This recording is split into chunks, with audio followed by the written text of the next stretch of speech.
morning, ICE family.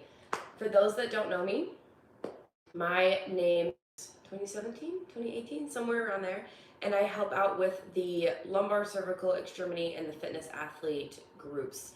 So if I haven't gotten to meet you yet in person, really hope to see you at a course soon.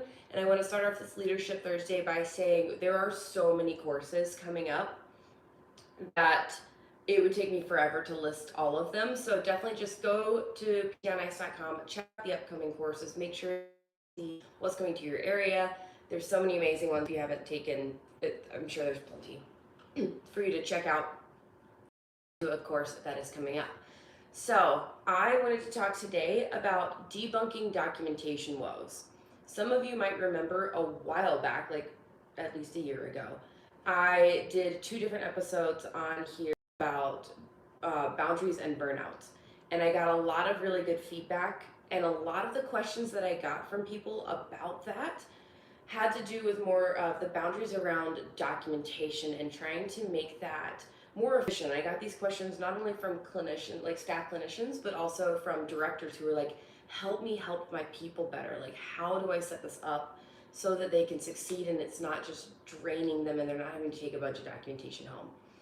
So, and this is something, I did those episodes on boundaries around this far before I even created my own course for clinicians on the fact. So let's dive into this. I think first and foremost, creating a boundary around documentation is super important and something that we often don't realize or even like think about as an option. So what I mean by a boundary around documentation is, you know that when you're working with patients to get computer work done, documentation, you're kind of a sitting duck. The number of people who are like, hey, quick question, or like want to vent to you about something that's going on in the clinic, like I know we all have experienced this on numerous occasions where we finally get to sit down and try to knock out documentation, and a coworker, a well-meaning coworker, wants to talk about something rather than let us get our work done. And a lot of times they really don't even notice, or they don't clue into the fact that we are trying to get things done so that we can then have more time throughout the day or get to the next patient or not have to take patient home so we can actually spend time with our loved ones.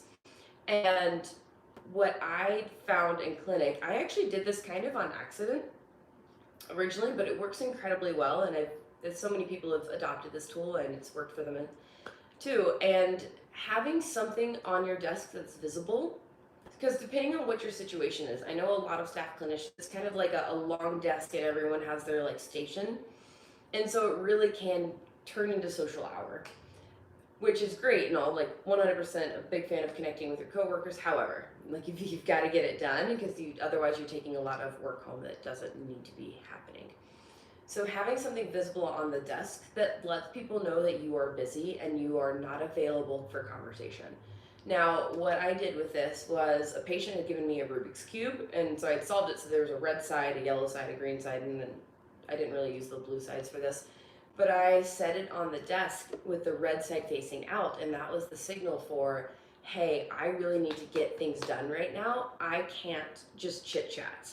I can't discuss, unless it's important. If it's like a really imperative patient case that's like on my caseload, absolutely. Otherwise, I need to be left alone until I flip that to the green side. And then yellow side was kind of the like, hey, maybe I'm open to it, but I really would like to get things done. Like literally thinking of it like a stoplight. And that was incredibly helpful.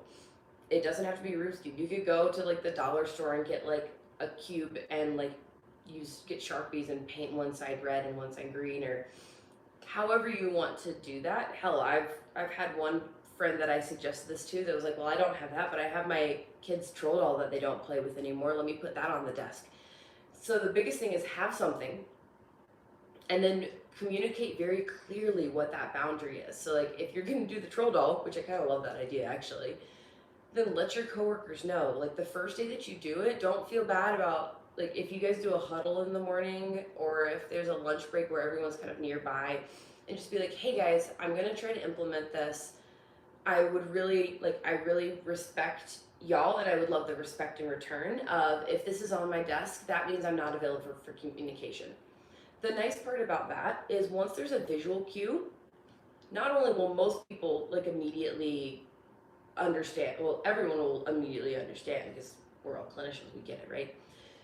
But everyone will start to really respect it. And if someone kind of forgets or they don't see the troll doll or the Rubik's Cube or whatever visual cue aid that you have out, if they just start talking to you anyways, all I had to do in that moment was point to the visual aid that I discussed with them, and they're like, "Oh, sorry, my bad. I'll chat later." So it's a really easy way to make sure that you can actually get your work done and you don't get caught up in a conversation instead of knocking out documentation when you really need to get it done. All right, so that's like my number one boundary to be able to get documentation done in the clinic when you actually have the time to.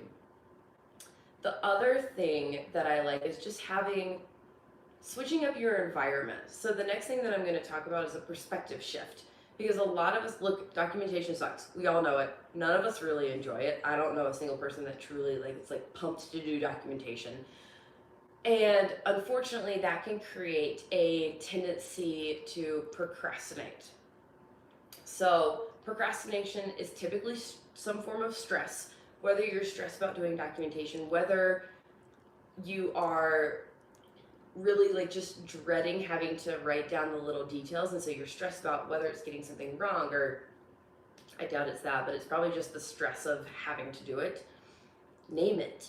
Name the stress, whatever it is, whether it's directly related to the documentation or if it's something underneath, because this particular tactic literally goes for anything, not just documentation. If you are procrastinating something, there is some stress involved, but you have to name the stress or it's just going to fester. That whole what you don't recognize, I'm blanking on the exact quote, but it will grow if you don't recognize it and name it. And then just 1 minute of work tends to get rid of that procrastination. So naming the stress or whatever the hesitation is there, naming it, acknowledging it, and then setting a timer for 1 minute and starting working, you're probably good. That will tend to get rid of the procrastination in any sense, whether it's documentation or otherwise. Okay, then the perspective shift. A lot of us, like I said, a lot of us really don't like doing documentation, understandably so. So reframing it as, instead of, oh, I have to get this done, if that's the mindset that you're going into it with, yeah, you're going to procrastinate. It's going to be tough to get done, and you're not going to want to do it. It's going to take you far longer than it should. Meaning something that could take you 10 minutes is now going to take you 15 just because you're procrastinating, you're telling yourself it's going to be horrible. That's never going to set yourself up for success in anything. Anytime that you're oh, I have to do this, dragging your feet, it's not going to work. So shifting the perspective to, I get to do this in order to help my patients better. I get to do this in order to get approval for their next however many visits. I get to. So even that little have to versus get to can really clear up your mental, it can create a lot of mental white space in order for you to feel better and actually get started sooner and be more efficient and effective when you're actually doing documentation. So that perspective shift from I have to I get to do this, and putting something on it that feels good. So, for a lot of us, I know that's going to be so that I can help my patients better. Or maybe it's, I get to do this right now so that I can have more time with my family and friends later, or so that I can go to that dance class that I want to do, or so that I can go on that hike that I want to do. I'm totally projecting. Those are things that I love to do, but insert whatever activity you really want to be able to do after work and have the energy for, rather than having to take documentation home. All right. The last thing that I want to talk about with this is something that the COO of Ice Allen brought up, is that theoretically documentation should be paid time. And in fact, if it were paid time, and they've done this at Health HQ, is if you have a couple hours that are paid documentation time a week, it gets done. Versus, because then that's almost an automatic perspective shift for people, and so anyone who is a manager, clinic owner in here, it actually behooves you to pay clinicians a couple hours of documentation time a week. It makes them far more productive and more effective in getting that done. And so you're not having to chase down your clinicians who are 3 weeks behind on documentation because it's already done. it's been shown time and time again. I think it's between the clinicians feeling respected, having dedicated time that they can sit down and get it done. It really is, it creates that mental white space so that the clinicians can really jump in and focus on just the documentation and feel like it's time that is dedicated for that, and therefore they use it more efficiently and effectively. Now, for anyone who is a clinician who's trying to get, like, looking for a job, struggling with documentation, I think it's completely fair to go to your higher ups and talk about, hey, like, let's just do a trial of, even maybe it's just 1 hour less, like 1 hour less of patient care, and have that be paid documentation time, and ask for it to be a trial. Maybe it's like a month or however long to give this like a trial for the clinicians, and see how much better documentation standards are actually held. And I say standards because we know that the whole reason why documentation needs to get done is so they can get submitted to insurance and your company can get paid, yada, yada, yada. So having that set up, and by all means, anyone who's listening to this, if you want to DM me about asking about various boundaries, how to hold them, how, like, any dive in deeper to the perspective shifts and this idea of like going forward to your higher ups and starting that admittedly very uncomfortable conversation, like, shoot me a DM. Like, that's my jam. I love talking about this stuff and helping people out so that your clinic environment and the energy that you can have throughout your day is so much better, because you aren't then stressed about having to take documentation home and get it done. So I know this was a quick episode, but I hope that helped a ton as far as ways to get documentation done better and get out of your own head. Because I truly think, like, for me personally, when I held that boundary and then created a mindset shift around documentation, I went from it taking hours to like knocking all of it out in like 2 hours a week.